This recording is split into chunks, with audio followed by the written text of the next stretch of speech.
Ron? Yeah, he's been. Did you call for them? Yes. All rise for the jurors, please.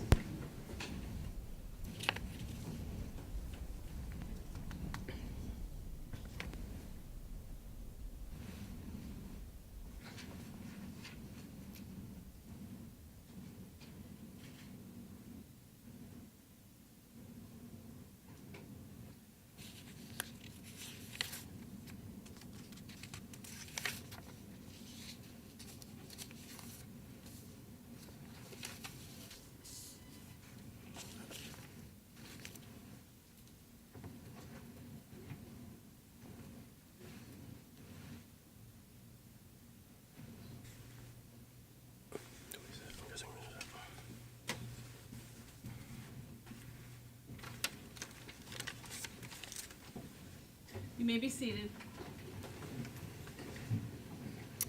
Would the foreperson please rise? Mr. Foreperson, it's the court's understanding that the jury has reached a verdict in this matter. That's correct. As to charge ID 193-7947C, charging the defendant, Adam Montgomery, with the crime of second-degree assault, do you find the defendant guilty or not guilty? Guilty. You say that he's guilty, Mr. Foreperson? That is correct. So say you all, ladies and gentlemen of the jury? Yes. As to charge ID 202-7112C, charging the defendant, Adam Montgomery, with the crime of second-degree murder, do you find the defendant guilty or not guilty? Guilty. You say that he's guilty, Mr. Foreperson? That is correct. So say you all, ladies and gentlemen of the jury? Yes. And as to charge ID 202-7113C, charging the defendant with the crime of falsifying physical evidence, do you find the defendant guilty or not guilty? Guilty. You say that he's guilty, Mr. Foreperson? That is correct. So say you all, ladies and gentlemen of the jury? Yes. And on charge ID 202-7114C, charging the defendant, Adam Montgomery, with the crime of abuse of corpse, do you find the defendant guilty or not guilty? Guilty. You say that he's guilty, Mr. Foreperson. That's correct. So say you all, ladies and gentlemen of the jury? Yes. And on charge ID 202-7115C, charging the defendant, Adam Montgomery, with the crime of tampering with witnesses and informants, do you find the defendant guilty or not guilty? Guilty. You say that he's guilty, Mr. Foreperson. That's correct. So say you all, ladies and gentlemen of the jury. Yes. Thank you. Ladies and gentlemen, I want to thank you for your service.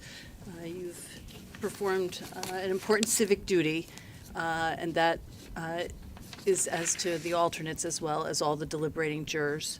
What we're going to do now is I'm going to send you back into the deliberation room. The alternates are going to be able to go back now with you. You can discuss the case with each other, so it's an opportunity for you to do that. I'm going to take a few minutes with the lawyers here, and then I will come in to discuss a couple of other matters with you further, and then you'll be released from your service. All right? Thank you so much, ladies and gentlemen. All rise for the jurors, please.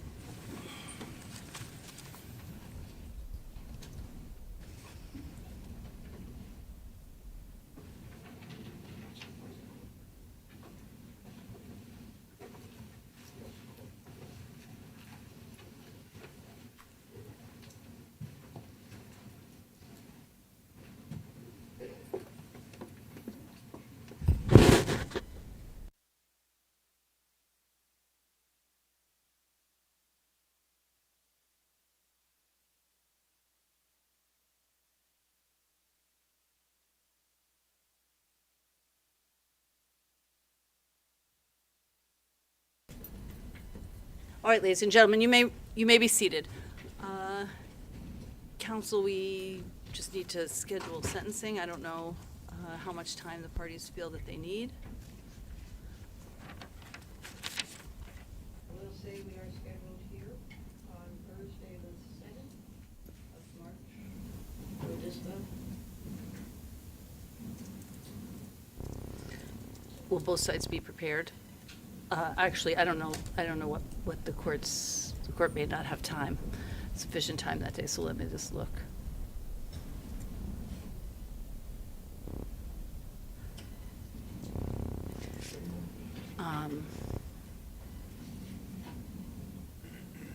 No, I'm actually going to be in trial that day. I have a docket in the morning. but I'm in trial. After, it may be that we need to, maybe we could just get some time frame. Let me look to the state first about how long do you need to be prepared? And I'll have, We may need to at least go a little bit of time beyond that. I would say, sorry, I'm just looking at my calendar as well. better not to give me a date, just tell me about how far out and about how much time you think you'll need. I think, Your Honor, we're going to need roughly 4 weeks, so somewhere around the last week of March, first week of April. So sometime after April 1st, I know I'm going into a lengthy trial in April, so we'll see what we can do. About how long a hearing do you feel that you'll need? Based upon my best estimate, Your Honor, is probably at least half the day, so at least a solid 3 hours. Would be the safest time period to go, and if we use less of it, we use less. Okay, just knowing what the court's docket is, and then I know I have a 3-week trial also in April, it may not be possible to get it in that month, but we'll do it as quickly thereafter as we can, as long as that's sufficient for the defense. Putting us into May, certainly plenty of time. Okay. If there are other constraints, please let the court know. Otherwise, we'll schedule it as the docket permits in sometime after April 1st. Is that okay with you? Yes. Okay. We have jury trials to work around, but smaller. Okay.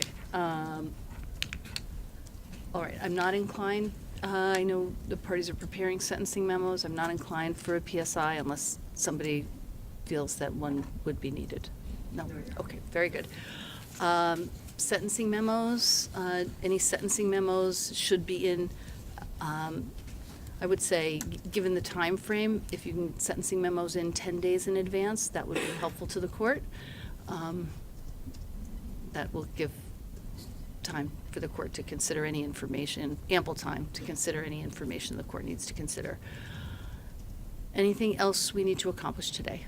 I think, Your Honor, just from the state's perspective, when we do have the sentencing date, we're getting closer, the state will ask under RSA 651:4-A that the defendant, whether he likes it or not, have to be transported here for the sentencing pursuant to that statutory authority. Okay. If you're going to file something, did you say? File that, Your Honor. Okay. There's very clear statute on it, there's case law on it. We will provide that to the court ahead of time and do that in plenty of time so that the defense can respond to that before we get anywhere near that 10-day mark ahead of the hearing. Okay. Anything else the defense wants to raise?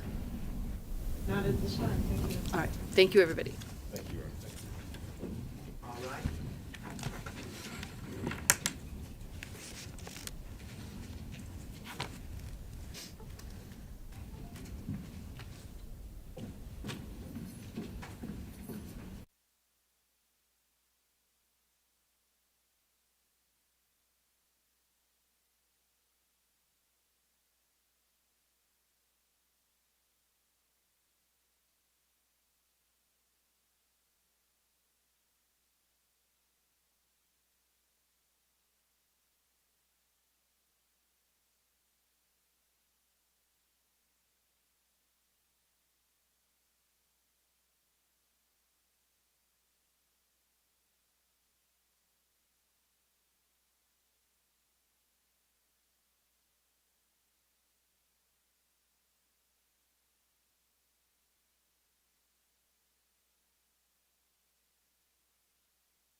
there. After So all- he has to listen. After all is said and done, would you say justice has been served for your daughter?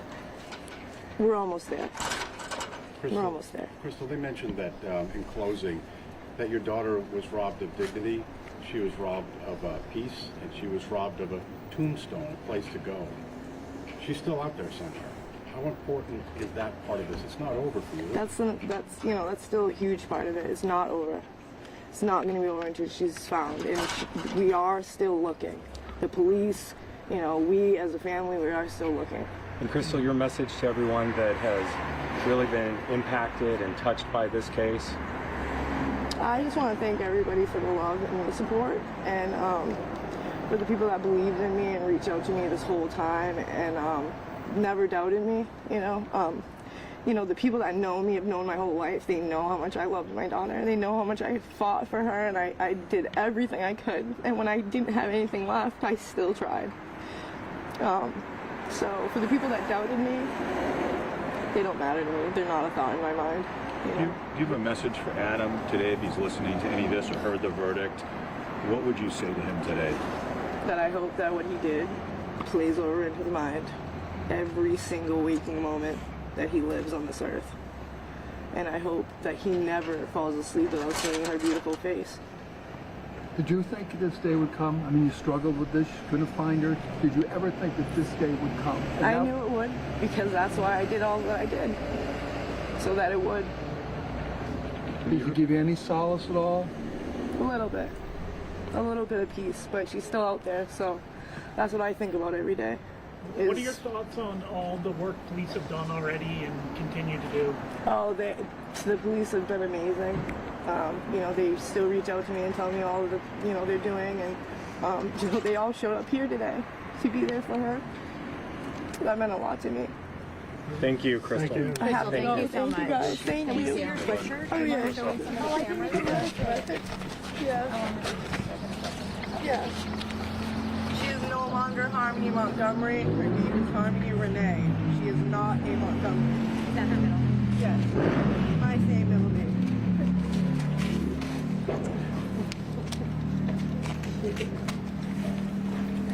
Is that what you called her? Yep. Do you go by? I go to Union Street every time I'm out here. You do? Yep. But you're big. Yeah, I'm an asshole. I'm ready. Thanks, guys.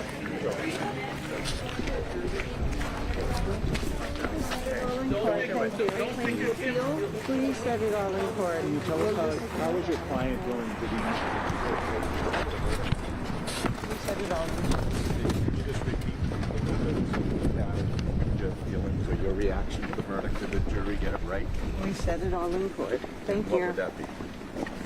Caroline, how's your client doing? Yeah. Have you had a chance to talk to him? What's he A lot saying of people are wondering why Adam didn't show up in court for this trial. Why didn't he show up in court? Beyond a reasonable doubt for the second-degree murder of his daughter, Harmony Montgomery, as well as falsifying physical evidence, the abuse of her corpse, and witness tampering with regards to Kayla Montgomery. Those I know are certainly the charges. I'm happy to take questions at any time And for we're any interested questions to that know people how would you're have. feeling in this moment. Very, very grateful for the jury. This is a very, very difficult case in terms of the number of witnesses that had to testify, that they had to listen to. This jury had to pay attention to 50 witnesses in a little over the course of roughly 8 days. That's a lot of testimony. There's a lot of different factors. You had multiple different charges. They had to consider the July crime separate from what occurred in December and on forward. That's a lot of work for a jury, and they have done that very, very well. And so we were greatly appreciative to the jury's time and attention. They had to listen to facts that the Manchester Police Department and that the community have lived with. And I think a lot of people didn't really know all the facts until they actually heard and saw the witnesses at trial. And as a result of that, again, we're very, very grateful for the jury for their time and their attention on this. And it's a very big relief that they have seen through and that they've held him accountable for the actions that he's committed. And as prosecutors and law enforcement, I know this isn't about you, but I can't help but notice that there are some tears in your eyes. It's different. Talk about that and why. I would say, I don't know if I would say it's different, only because I know other statements that I've heard in the past is to say, why was so much time and resources put towards this little girl? And sometimes even from others saying, well, where are the resources for these other cases? Every person who has their life taken from them on murder, whether it is a 5-year-old child or a 63-year-old man or a 45-year-old, every single person has a value of their lives.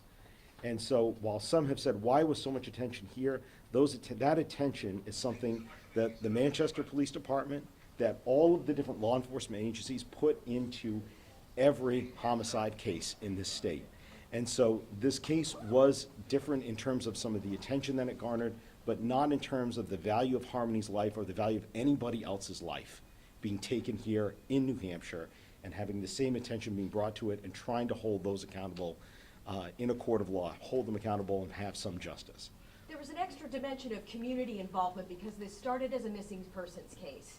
And it just feels like there is a more public vested interest in all homicides. I didn't mean to equivocate That's okay. this case. That's but okay. There is a next level to this because of that community involvement from the moment of that New Year's Eve press conference where they said, help us find this little girl. And that community involvement has been tremendous.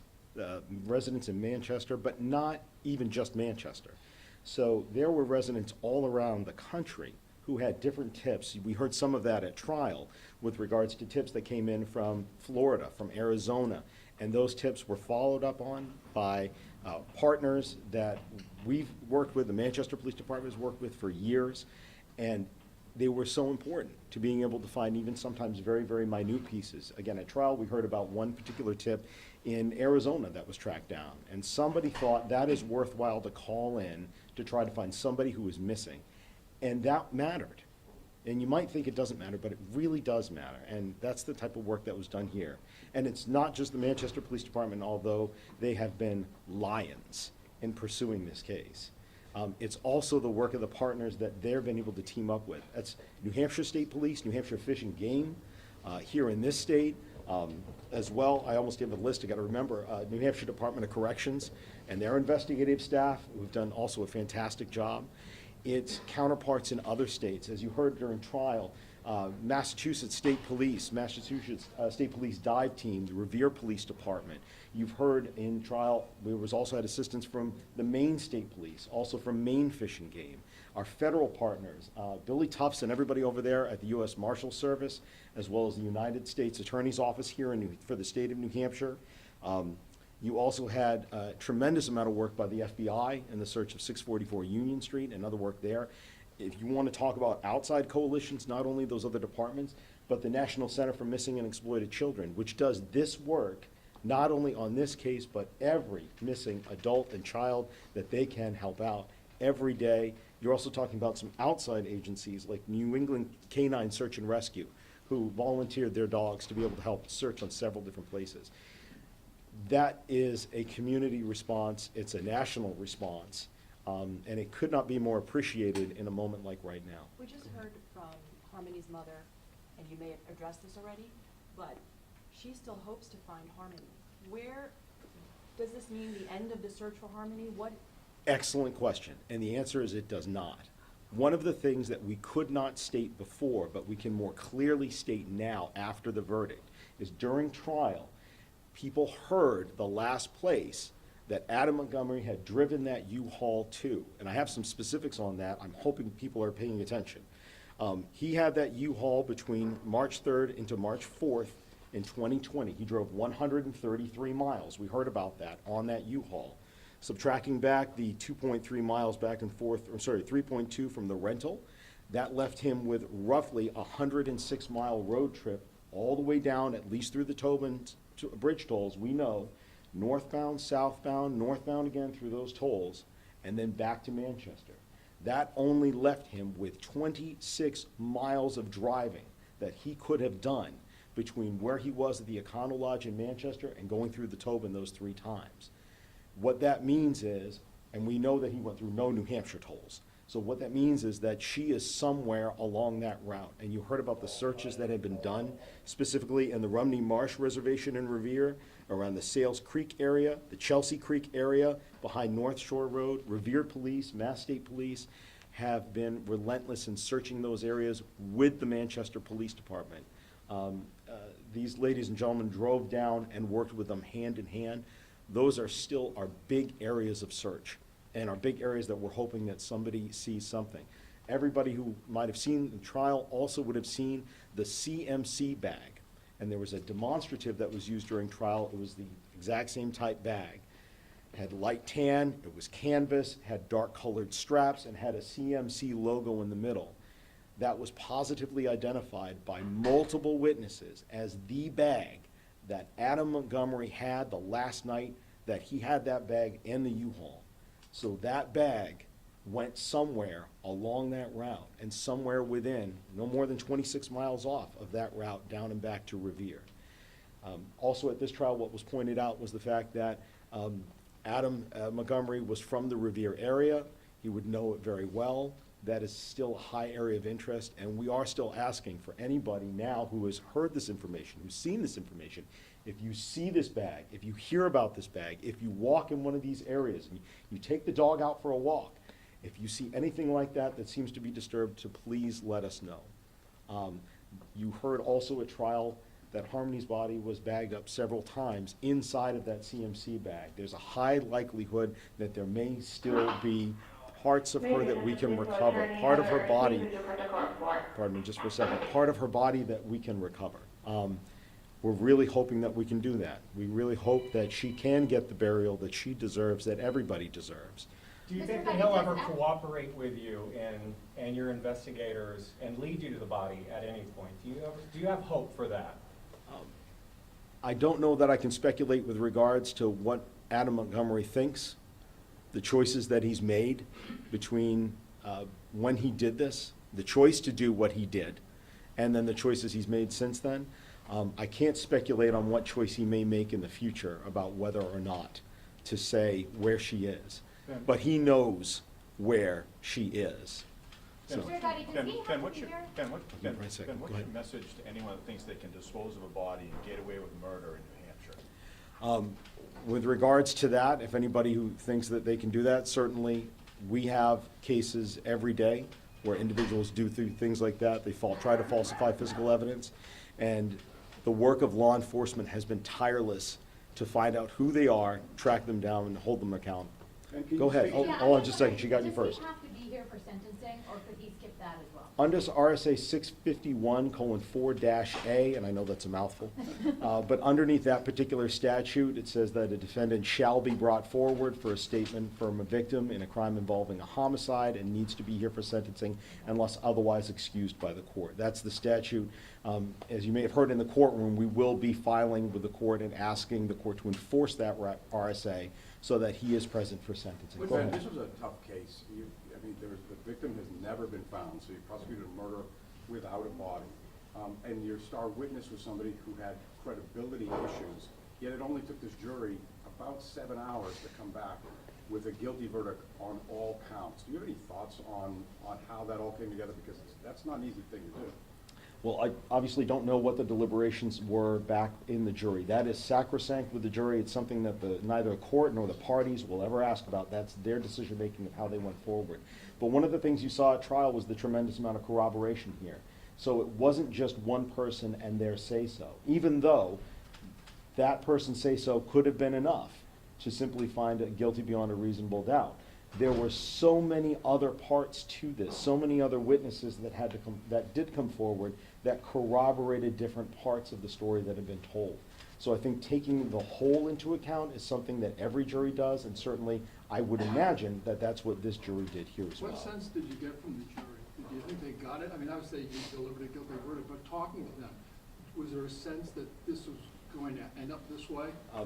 I don't know that I had any more sense than anyone else in terms of, usually when giving a closing argument, certainly that's something where I'm focused more on making sure that I'm telling and recounting what happened truthfully and accurately for the jury. You folks would be in a better position than I would to be able to read the jury and try to interpret how they were receiving it. How about in terms of him not showing up for, do you think, how did that impact the trial, do you think? Well, the jury was specifically instructed. They could not take that into account. They could not even discuss that during deliberation. So we imagine that the jury followed the judge's instructions and that was not taken into account. That is his choice. If he chooses to not be here for trial, then that's what he would like, and that's what he gets. Are you looking forward to seeing him at sentencing? I mean, you've been working on this case for some time. The only thing I can respond to that is at the last sentencing that occurred, which was last year, he stated that he did not kill his daughter and that he looked forward to the trial. We look very much forward to sentencing. May I ask the police chief a question? Yeah, Is that possible? Sure, Chief Ellenberg? In some of those early press conferences, you were very emotional talking about this. A little on your feelings today? Yeah, I want to thank the team. I didn't do anything on this. Detective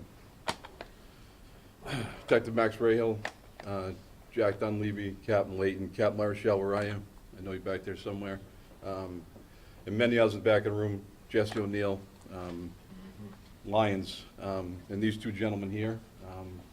State of New Hampshire is lucky to have people like Attorney Agati and Attorney Knowles going after justice for victims. Yeah, it's been an emotional run. I'll leave it at that. What was it like for you to hear, you made sure you were here during the trial, and you were also here when the jury delivered that verdict, guilty. What was it like when you heard that verdict, guilty? Feel good for the team, honestly. Dedicated. It's hard. Still got to find her. It's kind of where been articulated that well. If anybody, please, I mean, this girl deserves better than the life that she had. And at least this team, I'm thankful to the media as well, who kept Harmony's story out there. Bob, I know you did, Amy, many others, and you did it respectfully. You did it with dignity, so we appreciate that. And I just, there's never a good day with these things. This isn't about winning or losing. This is about a 5-year-old girl that was murdered by her father. And I can think of no worse crime. And I'm looking forward, and I know they are, to seeing him in sentencing. Chief, I noticed Harmony's mother give you a handshake after everything. What did that mean? Just a simple gesture of thank you. What do you say? You know, mother lost her daughter. You know, it's tough. You know, Chief, she felt like she couldn't get anybody's attention. She kept sounding the alarm, and it wasn't until she got to Manchester PD that somebody listened. Yeah, and Jack Dunleavy right there, he's the one that listened.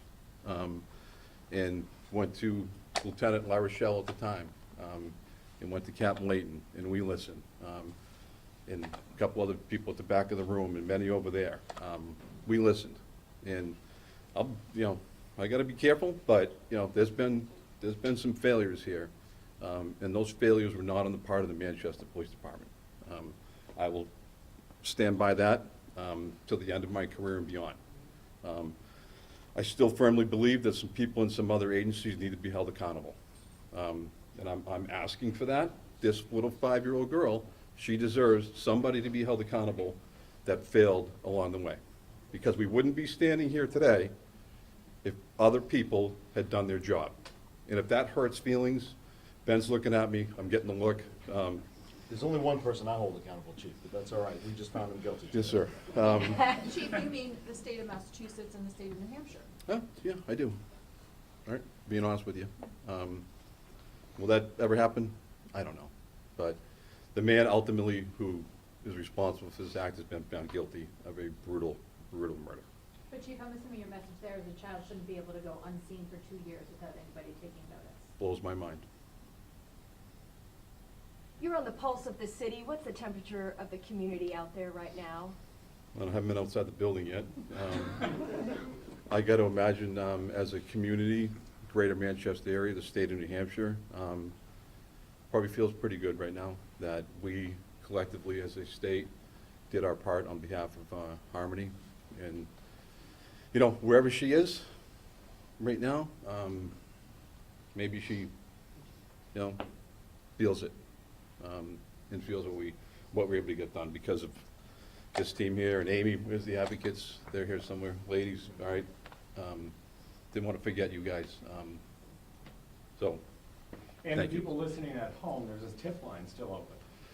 There is, the tip line will remain open. Don't ask me the number off the top of my head right now because I got a lot going on. But the tip line is open. That's out there publicly available on our website and many other places. So, yes, to the Attorney Agati's point, I'm still convinced somebody's out there knows something a little bit more about where she may be, perhaps. And when the weather starts to break and people start getting out and walking around in the areas that they normally wouldn't in the winter, maybe they keep a little extra eye open, right? And maybe we catch a break. When is he expected to be sentenced? I'm about to say, I think I got that answer. With regards to the sentencing on that, I expect that sentencing will probably be somewhere around, it could potentially be either just before the beginning of April, end of March, or it could be into May. It could take some time. It's all up to the court schedule on that, and also there needs to be adequate time. So we're estimating it's probably going to be at least a couple of hours, probably 2 or 3 hours for sentencing to take place. That's all on the court schedule, and we'll abide whatever the court says. Can you offer us a range? Minimum? Yeah. Maximum, minimum. So, all right, so I've got to go through all the charges. For those of you unfamiliar with New Hampshire, when you get a felony sentence, you get 2 numbers. One is a minimum number and there's a maximum number. The minimum number can be no more than half of what the maximum number is. Essentially, your minimum number is the amount of time that you will spend there, and when you hit your minimum number, you are then eligible for parole. You may or you may not make parole, and then you stay on parole all the way up until your maximum number if you make it. So that's under the power of the Department of Corrections. Essentially, for the crime of abuse of a corpse, that is a Class A misdemeanor in New Hampshire, and that is punishable by a maximum of 12 months in the County House of Corrections. With regards to the second-degree assault, as well as the falsifying physical evidence, and the witness tampering, each one of those are Class B felonies. Maximum punishable is up to 3.5 to 7 years in the state prison, plus a $5,000 fine and 5 years probation. With regards to the charge of second-degree murder, the murder there is anything up to life with the possibility of parole. However, here Harmony was under the age of 13, which means under the operation of RSA 651:6, the minimum that the court should impose is 35 to life. Those sentences, whatever the court chooses to impose, they could be concurrent or consecutive with one another, but they must be consecutive to the armed career criminal charges that he was sentenced with last year, which means that whatever the court gives for sentencing from today's convictions will be consecutive to the 33.5 to 67-year sentence he got last year for the 2 armed career criminal charges. Fair to say he's never getting out, if we wanted to shorthand it? It's a lot of time. And I hope I'm not practicing at the time that minimum date ever comes around. And the intercom kind of interrupted you when you were talking about how it's possible that we could still find Harmony because of the way she may have been wrapped up. That's possible. And I'd also like to ask you, in your closings, you talked about how she was robbed of her dignity and peace and a tombstone to go over her head, which was battered by him. Correct.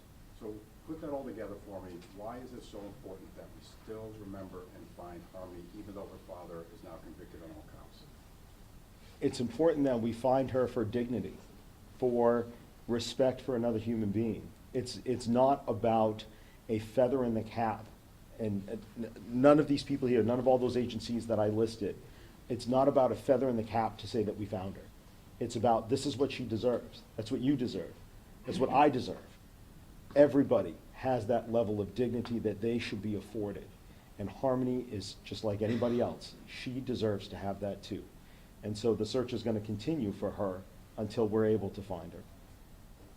Can we ask Dunleavy a question? Sure. Okay. At the mic? Come on, Jack. Your name was invoked over and over again as the lead on this investigation. Just give us a sense of it. Overwhelming. We've got about 10 years on the job right now, and I never thought in my wildest dreams that a case like this would be something that I'd be assigned to. But I credit the people that I work with for gaining the experience I did to come to a great resolution today. I have great bosses. I have a great partner. I couldn't have done it without Max. He's become one of my best friends. Obviously, today is a great win, but it still feels like it's not complete. Didn't find her. I'm going to be on the job for some time. I still have about 15 years left. And as long as I'm a police officer, I'm going to continue to look for her. Was there something that you recall in your first conversation with Crystal Story that made you say, I just listened. Where other people might not have, I chose to listen to her and gather all the facts and try to understand the whole picture. Mr. Montgomery, I had actually met him before in a time of need, so I was able to try to establish some rapport with him when I first met him. I had no dealings with Mrs. Sori prior to that, but I'm glad that she can come to me as a resource from here on out if she ever needs anything. Can you take us inside that room when Kayla was actually walking you through what happened and how that child was moved around? Could you believe what you were hearing? It's really tough. You can imagine, for all this time we were trying to imagine in our minds what had happened and try to put the pieces together. But I don't know if any of us in that room could have imagined that was the details that would have emerged when it was all said and done. But obviously, it's got us going in the case. We started collecting the necessary information we needed to, and now this is where we are today. Was it hard to talk to her and get information out of her, or did she just kind of offer it up? Of course, it's difficult to hear details like that, especially to a person like myself who deals with only cases where kids are physically and sexually abused. But I have a job to do. I can't let my emotions get in the way. So although it was difficult, I'm not going to lie. Of course it was difficult. Anybody would have been hard-pressed to hear that. Was it difficult to get answers out of her because wasn't she on drugs? I can't speak to that. Was it hard to get answers out of her? Again, I can't speak to that. We had a scheduled meeting with her, and the questions that were asked were what were asked, and the responses were true. Can I follow up on that just for a quick Sure. second? I think going to your question, I think one of the important things to also recall is that she came and testified. So she had to be there for hours of cross-examination, several hours of direct examination, so that her recount of what had occurred had to be looked at and tested in front of the jury, and that's in fact what happened.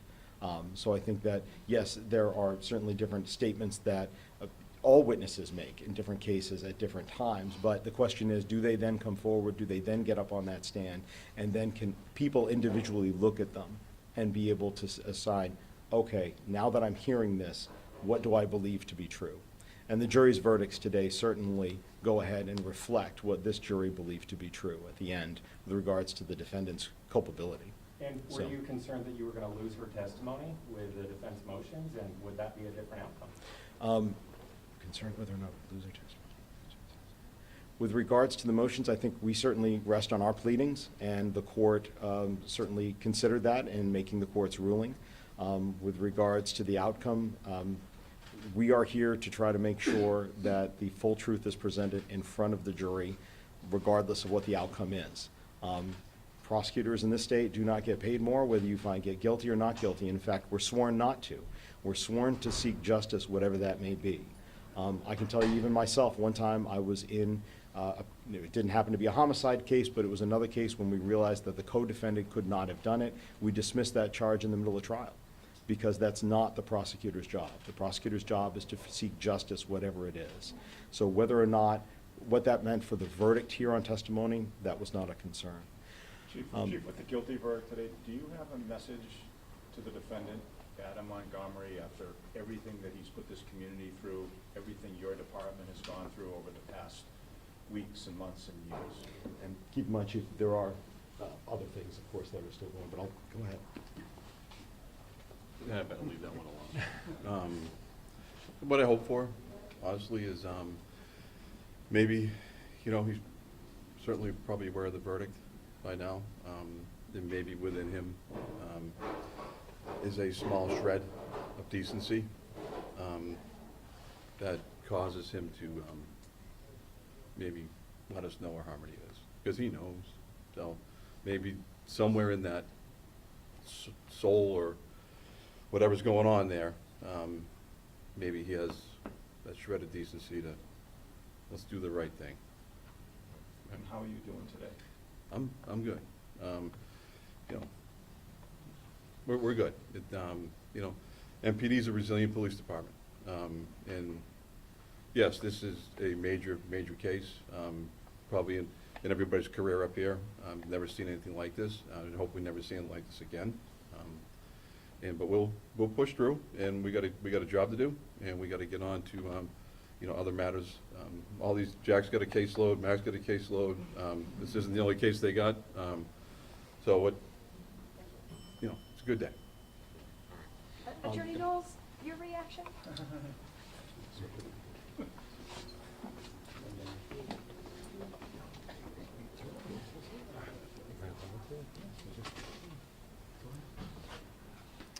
Obviously happy with the verdict, as Attorney Agati mentioned, and looking forward to some rest and relaxation.